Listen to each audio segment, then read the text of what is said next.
कार्तिक शुद्ध एकादशीपासून ते कार्तिक शुद्ध पौर्णिमेपर्यंत प्रत्येक केंद्रात तुलसी विवाह करतात. या वेळेस विवाहातील सर्व विधी वाढ निश्चयापासून लाजा होम सप्तपदी वगैरे सारे सोपस्कार विवाह संस्कार या तुळशीचे करावेत. तुळशी विवाहामुळे घरातील मुलामुलींचे अडलेले विवाह लवकर होतात असे आपल्या श्री स्वामी समर्थ केंद्रातील कार्यक्रमाच्या अनुभवातून आढळले आहे. तरी प्रत्येकाने हा कार्यक्रम आवश्यक करावा.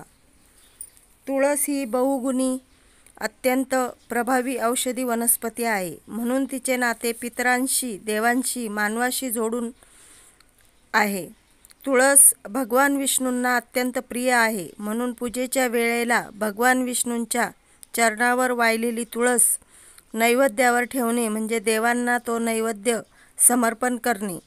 तुळशीशिवाय दररोजची पूजा पूर्ण होत नाही. म्हणून दररोज विष्णूला, कृष्णाला तुळशीचे एक पान वाहावे.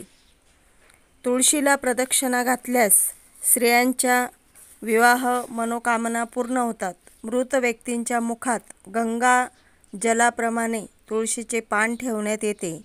म्हणून तुळशीला मानवी जीवनात अत्यंत महत्त्वाचे स्थान आहे. भगवान श्रीकृष्णांची तुला करताना एका पारड्यात भगवान श्रीकृष्ण व दुसऱ्या पारड्यात त्यांच्या वजनाचे दागिने, मुद्रा आणि त्यांच्या सर्व पत्नीने घातलेले तरी तुला पूर्ण होत नव्हती. त्यावेळेस सत्यभामाने एक तुळशीचे पान त्यावर ठेवले. त्याचबरोबर अलंकाराचे ते पारडे झटकन खाली आले. तुळशीच्या पवित्र व निष्काम प्रेमामुळे ती तुला पूर्ण होऊ शकली. तेव्हा आशीर्वाद म्हणून भगवान विष्णूने तिला पत्नी स्वरूपाचा मान दिला व प्रत्येक वर्षी आधी माझा विवाह तुळशीशी होईल व त्यानंतर इच्छित इतर वधूवरांचे विवाह होतील असा आशीर्वाद दिला. त्याप्रमाणे आजपर्यंत ही प्रथा सुरू आहे. पूजा मांडणी. तुळशीभोवती रांगोळी काढावी. प्रथम तुळशीची कुंडी गेरूने रंगवून सुशोभित करावी. तुळशीच्या चारी बाजूने ऊस लावून ऊसाचा मांडव उभारावा. तुळशीसमोर पाटावर तांदळाचा स्वस्तिक काढून त्यावर बाळकृष्ण ठेवावा. बाळकृष्णाचे तोंड पश्चिमेकडे असावे. विवाह संस्काराप्रमाणे चढती हळद ठेवणे बाळकृष्ण व तुळशीला लावावी. नंतर दोघांची षोडोपचार पूजा, पंचोपचार पूजा करावी.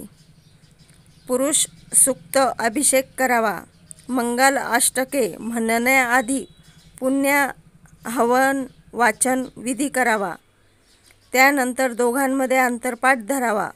उपस्थितांना अक्षदा वाटाव्यात. मंगल अष्टके झाल्यानंतर उपवर मुलीने तुळशीच्या वतीने बाळकृष्णाला हा हार घालावा व उपवर मुलगा मुलगी नसल्यास त्यांनी इतरांना संधी द्यावी.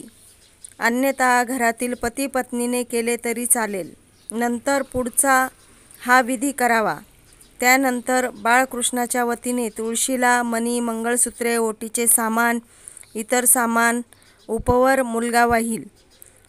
ज्यांना इतके संपूर्ण विधी वेळेआधी शक्य नसल्यास फक्त अलंकार समर्पण पर्यंत केला तरी चालतो.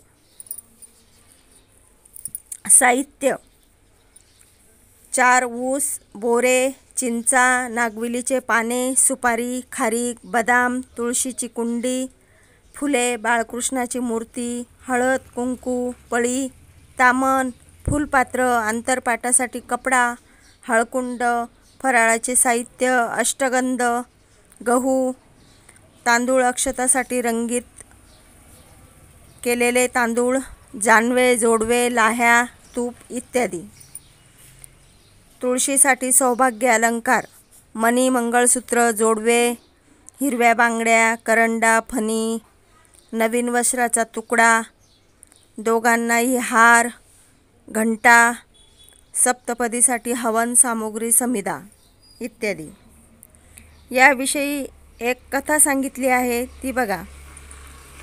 जालंधर नावाचा एक अत्यंत पराक्रमी राक्षस होता. त्याने अनेकांना जिंकले आणि वैभव प्राप्त केले. त्याची पत्नी वृंदा ही एक महान पतिव्रता स्त्री होती. तिच्या पतिव्रताच्या जोरावरच तो अजिंक्य झाला होता.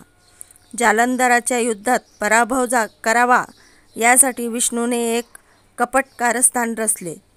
विष्णूने जालंधराचे रूप धारण केले व त्याच रूपात तो वृंदावन जवळ राहू लागला.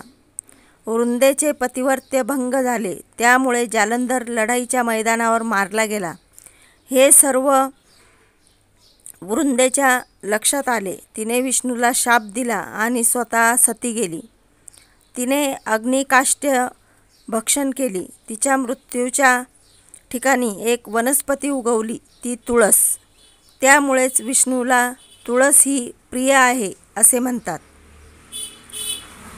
द्वापार युगात एक घटना, कृष्ण अवतार झाला आणि त्यावेळी वृंदेने रुक्मिणी होऊन कृष्णाशी कार्तिक शुद्ध द्वादशीस लग्न लावले. त्यावेळेपासून तुळशी विवाह समारंभ प्रचारात आला असे मानतात. घरातील लग्न समारंभ साजरा करावा, त्याच उत्साहाने घरोघरी तुळशी विवाह समारंभ करणारे आहेत. अलीकडे आपल्या अंतर्गत गृहसजावटीला खूपच महत्त्व प्राप्त झाले आहे. घरात वेगवेगळी झाडे वनस्पती निवडून लावण्याचा प्रघात वाढीस लागत आहे. त्यात उपयुक्तता व सौंदर्य या दृष्टीने तुळशीला महत्त्वाचे स्थान देऊन तिची लागवड करावी. तुळस ही पतिव्रता स्त्रीचे प्रतीक आहे. तिच्या निमित्ताने आपण पतिव्रता धर्माचे स्मरण करतो. ही पवित्रतेची पूजा. तुळशीची जन्मकथा बघा. समुद्र मंथनातून जेव्हा अमृत निघाले तेव्हा त्याचे थेंब जमिनीवर सांडले व त्यापासून तुळशी जन्माला आली व ती ब्रह्मदेवाने विष्णूला अर्पण केली. राजा धर्मध्वज व राणी माधवीची मुलगी अतुलनीय म्हणून तिचे नाव तुळशी ठेवले. तिने विष्णुप्राप्तीसाठी बद्रीवनात तप केले. ती पूर्वजन्मीची तुळशी नावाची गोपी होती. राधेने तिला कृष्ण सान्निध्य एकांतात पाहून शाप दिला की तू मानव योनीत जन्म घेशील. तेव्हा कृष्णाने तिला दिलासा दिला की मानव जन्मातही तुला माझी प्राप्ती होईल.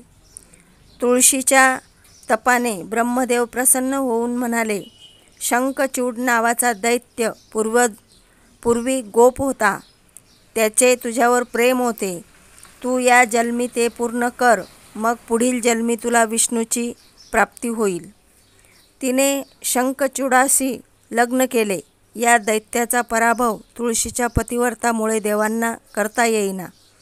तेव्हा विष्णूने शंखचूडाच्या रूपात जाऊन तिचे पतिव्रत्य भंग केले. शंखचूड मारला गेला तेव्हा तिने विष्णूला शाप दिला की तू पाषाण होशील. विष्णूने तिला सांगितले, तू माझ्या प्राप्तीसाठी तप केलेस म्हणून मी हे कृत्य केले. तुला आता दिव्य देह मिळेल. तुझ्या तडकलेल्या शरीरातून गंडकी नावाची नदी निर्माण होईल. मी गंडकीच्या तीरावरील शालिग्राम नावाचा पाषाण होईल. या पाषाणाला माझे रूप समजून तुझे पान मला वाहतील. तुझा पती माझ्यापुढे शंख होऊन माझ्या पूजेत सामील होईल. तू मला लक्ष्मी इतकीच प्रिय होशील. अशी तुळशी जन्माची कथा सांगितली आहे. तुळस ही आरोग्याच्या दृष्टीने अत्यंत गुणकारी औषधी आहे. तिच्या सेवनाने सर्दी, खोकला, कफ असे अनेक विकार नाहीसे होतात. तुळस ही अनेक विकारांवर आयुर्वेदिक औषधी म्हणून तिचा वापर होतो. तुळस ही आपल्याला ऑक्सिजन पुरवत असते, म्हणून तुळशीची पूजा करणे यामागचे शास्त्रीय कारण म्हणजे तुळस ही कार्बन डायऑक्साईड घेऊन ऑक्सिजन सोडत असते, म्हणून तुळस पूजा महत्त्वाची आहे. माहिती आवडल्यास धन्यवाद. लाईक करा, शेअर करा, सबस्क्राईब करा.